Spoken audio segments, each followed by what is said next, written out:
Der er sådan to måder, hvorpå man kan bevise de her regneregler for vektorer i henhold til skalarproduktet.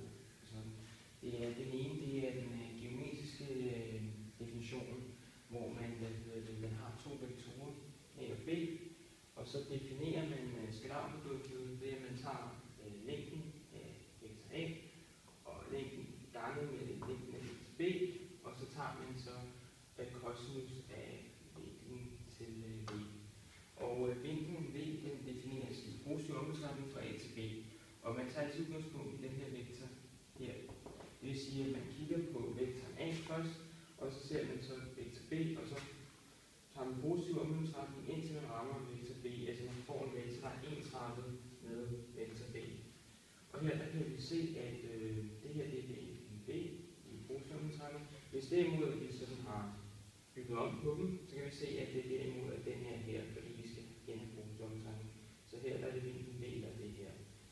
Og der er det også lige vigtigt at huske på, at når man har nulvektoren, så har nulvektoren ikke nogen egentlig retning. Og derfor har man defineret det sådan, at man siger, at alle vektorer er ortogonale på nulvektoren.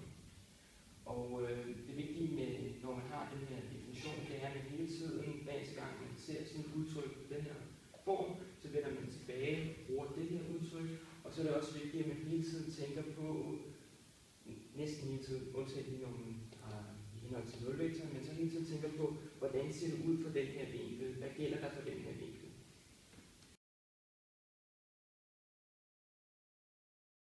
Og det vi skal vise, det er, at vektor A prikket med nulvektoren, det er det samme som nulvektoren prikket med vektor A, og det er så lige med 0. Og vi definerede jo lige før, at alle vektorer er ortogonale på nulvektoren, det vil sige, at vinklen vil enten være 90 grader eller 270 grader. Alt afhængig af, hvordan de ligger i forhold til hinanden og henhold til omvendsretning og sådan. Det vi bør bemærke, det er, at nulvektoren den har vinklen 0, det vil sige, at vi kan skrive det der lige med 0. Og nu ved vi jo enten det er 90 eller 270, så enten så kan vi skrive det her, at vektor A prikket med vektor 0, det er det samme som det her. Vi bruger definitionen fra før, og det gør vi så, og så ved vi jo, at den her den er lige med 0. Vi ved, at når man tager nogle reelle tal, det er reelle tal og det er reelle tal, når man tager nogle reelle tal og ganger med 0, så får man 0. Eller hvis vi har 270, så gør vi det samme. Vi får igen definitionen. Vi udnytter igen, at længden af nulvektoren er 0, og vi udnytter igen, at nogle reelle tal ganger med 0 er 0. Hvis det er imod, at der er den omvendte rækkefølge af henhold til de her to, der laver sådan en operation i henhold til, så ved vi, at vi kan gennembruge definitionen. Vi ved igen, at nulvektorens længde det er 0, og vi får igen, at 0 gange det nogle reelle tal til 0. Og vi kan også på 270 grader gøre det samme. Vi får igen definitionen, vi får igen, at længden af nulvektoren den er 0, og så får vi 0. Og så kan vi se, at det her alt uafhængig af hvilken vinkel vi får, det er lige med det her, så vi ved, at det her det er lige med det her, men vi har også vist, at det er lige med 0. Så derfor kan vi sige, at det her det gælder.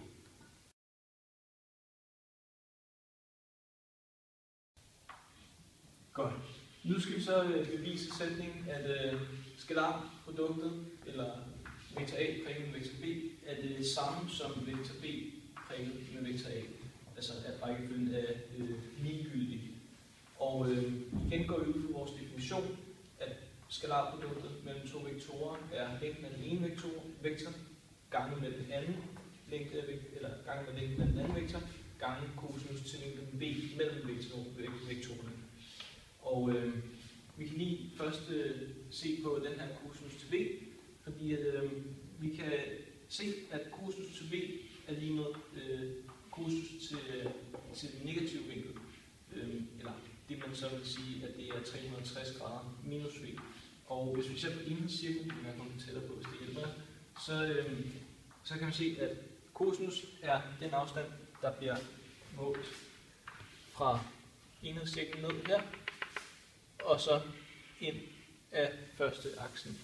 Og uanset om man har den positive vinkel her, eller den negative vinkel tegnet ned her, som er 360 grader minus den her vinkel, så får vi altså den samme afstand herfra og hertil. Så dermed er det ligegyldigt, om man skriver cosinus til v eller cosinus til den negative vinkel. Og fordi at det her er reelle tal, længden af vektorerne, de reelle tal, så kan vi altså gange dem, som vi vil. Det er en gængs regneregel. Så derfor kan vi sige længden af vektor b gange længden af vektor a. Og fordi vi har defineret, at cosinus er det samme, så kan vi sige cosinus til 360 minus vores vinkel. Og det giver så skalarproduktet af vektor b gange vektor a. Og derfor er skalarproduktet mellem de her to det samme som skalarproduktet med vektorerne bytter.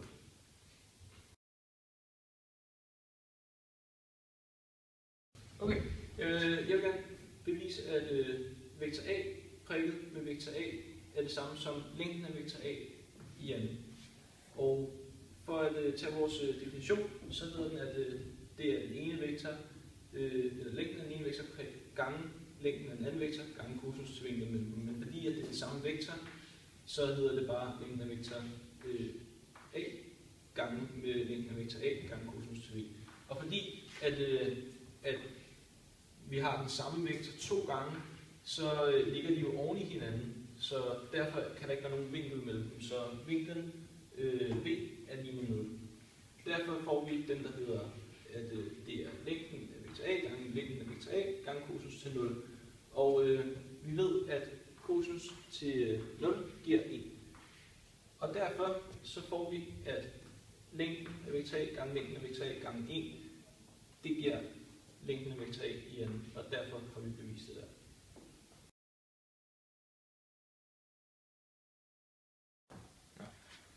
Det vi nu skal vise, det er, at vektor a prikket med vektor b, det er det samme, som man får den samme talværdi, som hvis man tager tværvektoren til vektor a og prikker den med tværvektoren til vektor b.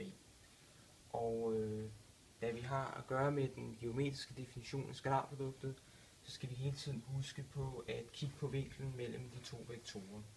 Og det vi starter med først, er at vi tager først vektor a og vektor b, afsat ud fra det samme begyndelsespunk, som vi gjort her, så har vi en vinkel v her. Så husker vi på, at tværvektoren det svarer til, at vi har en vektor, og så drejer vi den 90 grader i positiv omvendsretning, så vektor a, det bliver tværvektor, den ser vi afgivet her, og den tværvektor, den ser vi her. Og det vi så bemærker, det er, at den vinkel her, det må være lige med den vinkel her, fordi vi har bare drejet i 90 grader i positiv omvendsretning. Og hvis vi ved, at v er lige med w, så ved vi også, at der er en implikation, men der er kun en implikation. Altså det er ikke en biimplikation, det er kun en implikation, der medfører, eller det medfører, eller implikationen vil altid medføre. Men så ved vi i hvert fald, at cos af v, det vil være lige med cosinus af w. Og husk lige på, det gælder ikke den anden vej. Og derfor kan vi, hvis vi også sammenholder, at en rotation, det ændrer ikke på afstanden af en vektor, så ved vi også, at længden af vektor a, det vil være den samme som længden af tværvektoren til vektor a, og længden af vektor b, det vil være det samme som længden af tværvektoren til vektor b. Så det ved vi så. Og derfor kan vi så skrive vektor a prikket med vektor b, det er det samme som længden af vektor a gange længden af vektor b gange cosinus af v. Vi bruger definitionen på den geometriske definition af skalarproduktet, så får vi det der, det vi bruger for at komme herfra altså. Og så bruger vi så det her faktum til at, i stedet for at der står det her, kan vi så skrive det der, i stedet for det der, kan der stå det der, på grund af det der. Og vi ved også, at cosinus af v er lige med cosinus af w, og derfor kan vi i stedet for cosinus af v skrive det der, vi bruger substitutioner. Men det her, det er jo grundet den geometriske definition af skalarproduktet, lige med tværvektoren til a prikket med tværvektoren til b, og derfor kan vi sammenholde det hele, og så se, at vektor a prikket med vektor b, det er det samme som tværvektoren til vektor a prikket med tværvektoren til vektor b, og det var i og for sig det, vi skulle bevise. Det vi skal vise nu, det er, at hvis vektor a og vektor b de er ortogonale, så vil det medføre, at prikproduktet mellem prikproduktet for a og b, vektor a og b, det er lige 0 omvendt. Hvis prikproduktet for vektor a og vektor b er 0, så vil der gælde, at a og b, altså de to vektorer er ortogonale. Og det første, vi vil gøre, det er, at vi vil dele det op i 2 dele. Vi vil først vise pilen den vej, altså at det medfører det, og bagefter så vise, at det medfører det. Så der i og for sig gælder biimplikationen mellem de 2 udsagn. Vi starter først med det her. Det første, vi lægger mærke til, det er, at hvis de 2 vektorer, de er ortogonale på hinanden, så må vinklen mellem dem i henhold til positiv omløbsretning enten være 90 grader eller 270 grader. Og det vil sige, at vi benytter nu definitionen, vi beregner skalarproduktet, vi benytter definitionen her, og så gange med cosinus 90 i henhold til gange vi tager først vinklerne her, så gange med 90. Vi ved, at cosinus 90 det er 0, så vi ved, at et realtal gange et realtal, og 0 er så også et realtal, men hvis vi ganger det med 0, så får vi det for 0. Omvendt, hvis vinklen er 270 grader, så vil vi gøre det samme. Vi bruger igen definitionen, og vi bemærker, at cosinus 270 det er 0. Vi bemærker, at vi har 3 reelle tal, der er ganges med hinanden, men vi har også 0, der står her, og det vil så give 0. Så vi ser så, at hvis det her er opfyldt, så medfører det, at det her er gældende. Det vi så vil vise nu, det er, at hvis det her gælder, så medfører det det her. Det vi først bemærker os, det er, at lad os antage, at en af vektorerne, eller begge to er nulvektoren, så vil der gælde grundet definitionen, at der vil gælde ortogonalitet. Så har vi medført det her. Det vi så vil antage nu, det er, at begge vektorer egentlige. Det vil sige, at begge vektorer, de vil have en længde, der er forskellig fra 0. Det vil sige, at deres længde vil være større end 0. Det vil sige, at vi antager det her. Og det kan vi godt tillade os, fordi vi har fået det første tilfælde igennem, hvor vi så også skal. Så vi deler det op i tilfælde, så vi rammer alt. Vi bruger, vi skriver det her, fordi det ved vi, det må vi bruge, og så det kan vi så omskrive til, at det her, vi bruger definitionen. Og det vi så gør, det er, at nu hvor vi ved, at begge vektorer er enlige, så vil deres længde være forskellig fra 0, og så vil længden af vektor A, den vil have en inverse. Så det vi gør, vi ganger med den inverse her. Vi ganger med den inverse faktisk på begge sider, det er den mest modvægtige. Det vil jeg ikke noget på. Det gør vi der, det gør vi der. Og vi ved jo, at den inverse til et tal, når man ganger et tal med dets inverse, får vi 1, så det falder væk, og så får vi det her. Og vi gør præcis det samme i henhold til, at vi tager længden af vektor B. Den har en inverse, den ganger vi så med på begge sider, og så ender vi så ud med, at vi får cosinus af V, det er lige med 0. Og vi ved, at cosinus af V, det kan kun være 0, når vinklen mellem de 2 vektorer er henholdsvis 90 grader eller 270 grader. Vi ved, at når vinklen enten er 90 grader eller 270 grader, det skal så siges i positiv omløbsretning, så ved vi, at så vil der gælde, at de 2 vektorer står ortogonale på hinanden. Og derfor har vi vist, at det her det er gældende.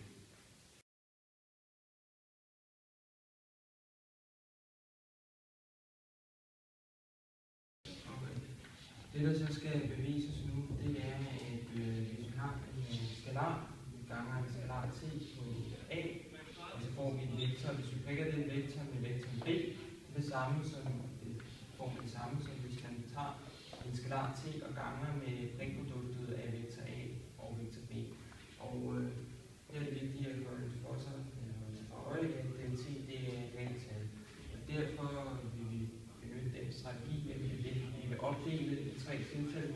Vi vil kigge på, hvor t er lige 0, hvor t er større end 0, og hvor t er mindre end 0, fordi så har vi hele af hele tal lige med først for t er lige med 0. Der vil vi benytte, som vi beviste, jeg tror det var det første bevis, at vektor A dræber vektor A ganget med 0, det er vektor, det er 0 vektor. Det var ikke noget bevis. Det vi først bemærke, det er, at vi skriver den her, og så får vi så 0 vektor, når vi benytter det der t er jo lige 0. Og når man har en 0-vektor prikket med en vektor B, så får man 0. Men det er det samme som 0 ganget med vektor A prikket med vektor B, en skalar, ganget en skalar, en skalar. Og i stedet for 0 kan vi jo indsætte t, fordi vi ved, at t er lige med 0. Så vi får altså for tilfældet t lige med 0, at det her det gælder. Så er det sådan, at for t er større end 0, der skal vi lige kigge på tegningen og sikre os, at vinklen er den samme. Og det ser vi, hvis vi tegner vektor A der, vektor B der, så ser vi, at når vi ganger med t, så får vi enten en forlængelse, hvis t er større end 1, hvis t er lige 1, så er det bare det samme. Hvis t er mindre end 1, så får vi en forkortelse. Men det ændrer der for lidt på vinklen d. Og derfor kan vi benytte definitionen, vi har til det her udtryk her, og så kan vi skrive det her. Og her er det vigtigt at holde sig for øje, at fordi t er større end 0, så må vi godt tage t op her. Så vi kan skrive det her, og så kan vi så benytte definitionen på det her udtryk her. Altså det vil sige længden af vektor a gange længden af vektor b gange cosinus af v. Det her er nemlig lige med vektor a gange med vektor b. Og det har vi så vist, at det her det gælder også for tilfældet t større end 0. Det vi så skal over i her, over på den her side, det er, at vi skal vise tilfældet t er mindre end 0. Det vi først lægger mærke til, er, at det kan ligge sådan lidt forskelligt. Hvis vi først starter med tilfældet, hvor vinklen mellem vektor a og vektor b er på mellem, altså det er enten 0 grader eller 0 grader op til 180. Så lige husk, at der er svagt udligningstegn begge gange. Så vil vi se det faktum, at når vi har t er negativ, så vil vi få en vektor, som er modsatrettet. Og det vil vi få en vinkel her i positiv omløbsretning, som er 180 plus v. Og det vil vi først starte med at vise her. Det er måske en god idé, hvis man lige laver sådan en, den skal sådan fortsætte sin vand. Den skal fortsætte sig her, sin vandretstreg, og deler det op. Men vi starter først med det her. Vi starter med at skrive det, vi kender her. Det skriver vi her. Og så benytter vi definitionen. Og der skal vi bemærke, at t er negativ. Så hvis vi tager den ud, så skal vi gange med den absolutte værdi af t. Og da t er negativ, så svarer det den absolutte værdi, det er så lige med minus 3. Så det er den gang her. Vi lægger også mærke til, at cosinus 180 plus v, det er det samme som cosinus 180 minus v. Og det er det samme som minus cosinus v. Så derfor kan vi skrive det, vi har her. Og vi har minus gange minus, det giver plus, så vi kan glemme alle de her idéer om negativitet, i hvert fald i det tilfælde. Og det her, det er lige med vektor a prikket med vektor b, og derfor kan vi skrive det her. Det vil sige, at det der er lige med det der i det her tilfælde. Så kigger vi så på det her tilfælde. Der har vi herovre, der gør vi det samme. Kigger på det her.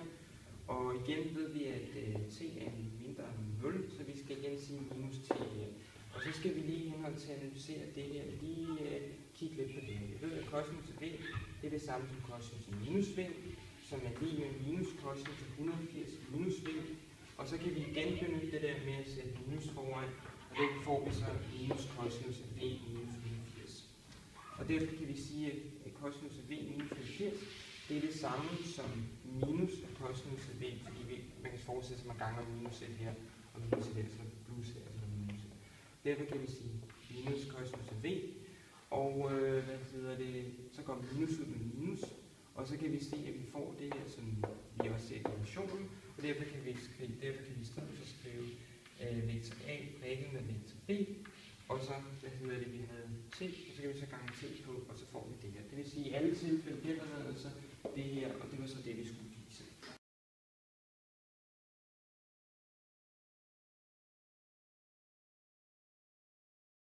Okay, vi skal bevise, at prikproduktet af vektor a og vektor b, det er det samme som første koordinaten af vektor a gange første koordinaten af vektor b, plus anden koordinaten af vektor a gange anden koordinaten af vektor b. Og vi definerer vores vektorer herover, således at vektor a har de to koordinater a1 og a2, ligeledes har vektor b koordinaterne b1 og b2. Ud fra det, så opstiller vi en cosinusrelation, hvor vi siger c i anden er lige med a i anden plus b i anden minus 2ab gange cosinus til c. Det er den almindelige cosinusrelation. Den skriver vi om til en cosinusrelation med brugen af vektorer. Således får man, at længden af vektor c, som vi kan se afbildet heroppe, hvor vi har vektor a gående op her, vektor b gående her, og så vektor c imellem de to vektorer slutpunkt, og med retning til a, Det har vi bare bestemt. Så kan man se, at længden af vektor C i anden er lige med længden af vektor A i anden plus længden af vektor B i anden minus 2 gange længden af vektor A prikket med længden af, eller gange længden af vektor B og gange cosinus til C. Så det kan vi skrive om, og vi ser ud fra vores definition, at hvad det vores definition siger, at den ene, længden af den ene vektor gange længden af den anden vektor gange cosinus C, det er det samme som prikproduktet mellem de to vektorer. Så derfor kan vi tage det her led og putte ind her. Så vi ender med en ligning, der hedder, at længden af vektor C i anden er lige med længden af vektor A i anden gange, eller plus længden af vektor B i anden minus 2 gange prikproduktet mellem vektor A og vektor B. Og det her, hvad gør vi? Hjælp mig. Længden af vektor C skal beregnes. Ja, længden af vektor C skal beregnes, og ud fra vores definition herover med at vektor C er lige med vektor A minus vektor B, så kan vi gøre det samme og tage for hvert af koordinaterne, substituere B fra A og D i anden, således at vi får første koordinaterne substitueret i anden plus anden koordinaterne substitueret i anden.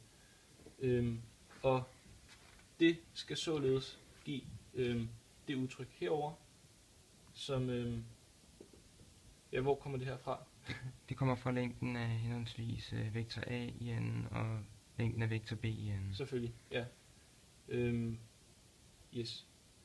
Og derfor får vi det her lange udtryk, hvor at første koordinaten til vektor A i anden, det giver A1 i anden, og ligeledes med vektor B, det giver B1 i anden, og så det dobbelte produkt, det er negativt, og så ligeledes for den anden parentes med anden koordinaterne, der gælder de samme regler, så derfor får vi A2 i anden plus B2 i anden minus det dobbelte produkt af parentesen. Og det skal stadig give det her, og ud fra det her kan man så forkorte, så for eksempel så går første koordinaterne ud med hinanden her, første koordinaterne anden der, og der, og der. Så, og ligeledes gør anden koordinaterne der og der, og der og der. Og derfor står man tilbage med det her udtryk, og dette udtryk. Og det vil sige minus 2a1 b1 minus 2a2 b2. Det giver lige med minus 2 divideret med vektor A prikket med vektor B. Og herfra, der kan man så dividere med 2 på begge sider, således at man får A1 B1 minus A2 B2 er lige med prikproduktet her mellem A og B. Så lav lige et plustegn mellem A1 B1. Ja. Der, ja. Sådan. Lige præcis. Det var. Og derfor har vi bevist, at var lige lidt længere væk. At prikproduktet mellem vektor A og vektor B er det samme som første koordinater gange med hinanden plus anden koordinater gange med hinanden. Og så er vi vist også igennem. Og nu er der heller ikke mere.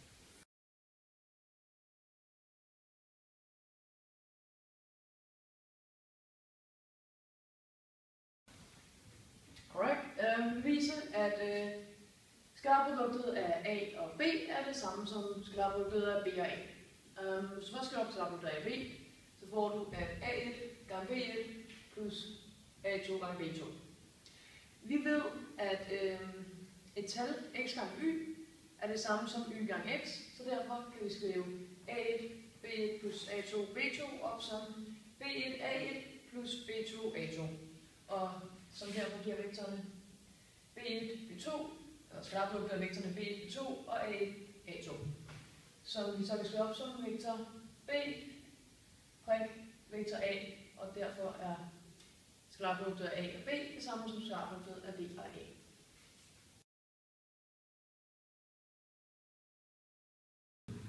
Okay, vi skal bevise, at vektor A prikket med vektor A, det er det samme som længden af vektoren A i anden. Vores vektor A er defineret ved A1 og A2.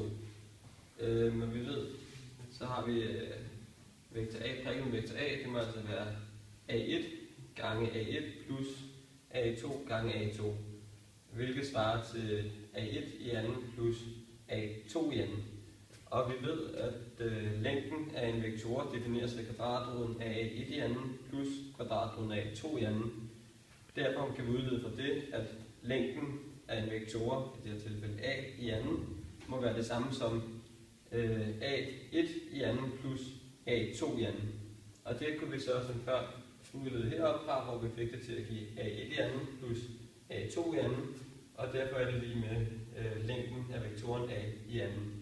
Og derfor har vi bevist, at en vektor gange sin anden vektor er lige med længden af vektoren i anden.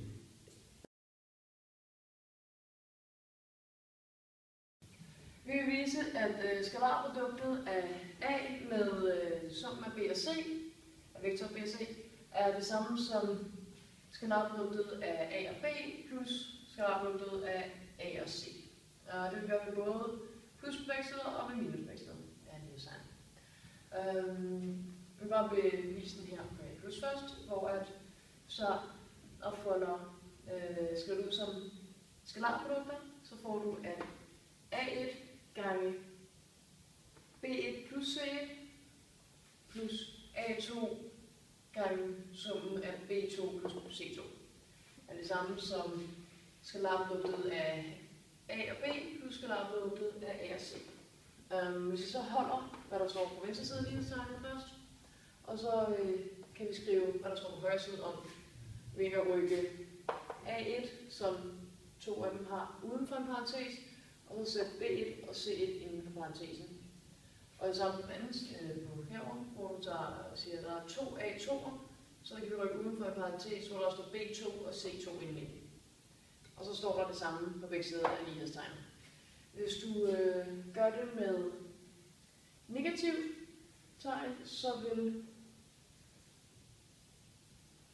det her være et minus, og det her være et minus, og så vil det bare køre igennem, og der vil ende op med at være et minus her, et minus her, et minus her, og et minus her, så der vil stadig slå sammen på begge sider af lighedstegnet.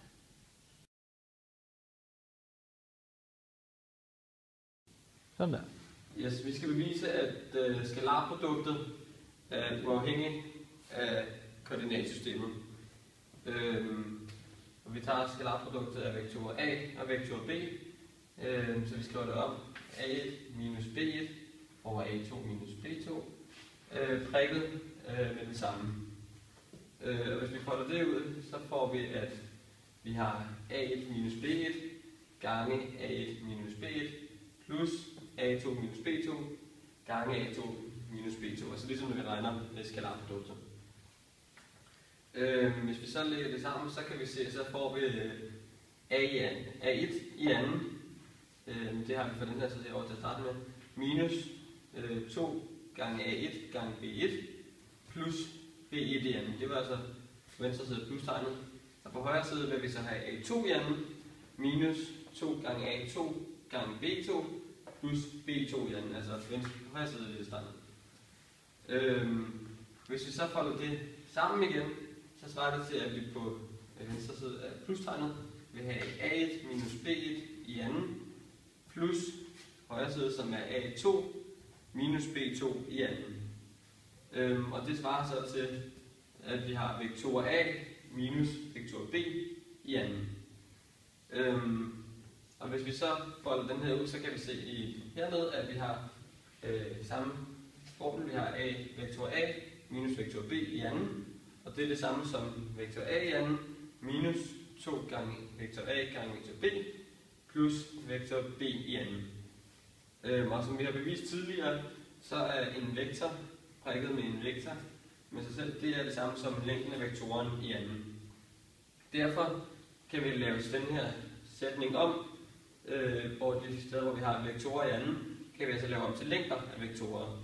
Så derfor vil det finde ud af, at længden af vektoren A minus vektoren B i anden er lige med vektor A i anden, længden af det, minus 2 gange vektor A og vektor B, det var ikke i anden, så det er ikke noget længder, plus vektor B i anden, længden af det. Og for at få tallene over på den ene side, så har vi så taget og flyttet vores stykke her over på venstre side af lighedstegnet, så der står i princippet 2 gange vektor A prikket med vektor B, og det er så lige med længden af vektor A i anden plus længden af vektor B i anden minus længden af vektor A minus vektor B i anden. Og så for at få alle tallene rykket over på en side, har vi divideret højre side med 2 og også med venstre side, og så ender vi altså op med udtrykket, som står her. Vektor A prikket med vektor B er det samme som længden af vektor A plus længden af vektor B minus længden af vektor A minus vektor B i anden divideret med 2. Og på den her måde har vi altså vist, at skalarproduktet ikke er afhængigt af koordinatsystemet, men kun af vektorerne.